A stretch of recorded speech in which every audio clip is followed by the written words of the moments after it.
An extraordinary show of respect. Hundreds of officers at attention as investigators removed the body of a slain officer from a crime scene.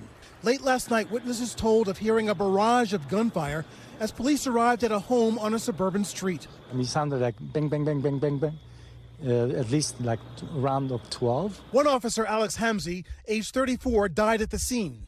Sergeant Dustin Del Monte, 35, married father of 2 with a third child on the way, died later at a hospital. A third, Officer Alex Ayarato, 26, said to be recovering from serious wounds, according to police. Authorities say the suspect, Nicholas Butcher, age 35, deliberately lured the officers to his home with a 911 call, waiting for them, armed with an AR-15 assault rifle.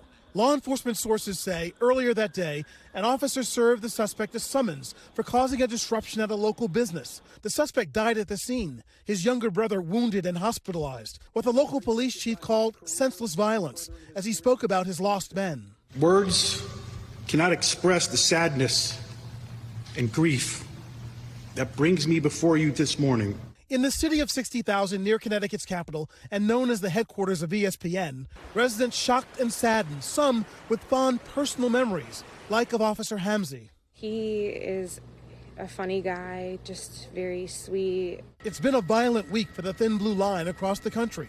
3 Philadelphia SWAT officers shot and wounded serving a murder warrant. These officers sign up to do a job, is to protect and serve, but not to take gunfire. And at some point, it becomes enough. A veteran Las Vegas officer killed while responding to a domestic violence disturbance. We are seeing an increase in violence associated against our officers. In Greenville, Mississippi, a detective killed in an incident police called a big shootout.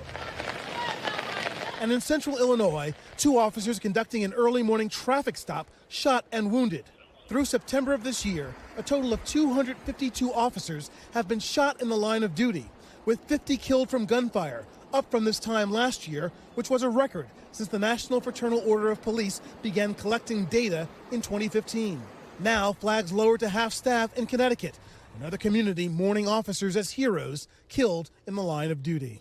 And late today, some good news on this otherwise somber day. Word that the 3rd officer, who police say was seriously wounded by the suspect, was well enough to leave the hospital to continue his recovery. Thanks for watching our YouTube channel. Follow today's top stories and breaking news by downloading the NBC News app.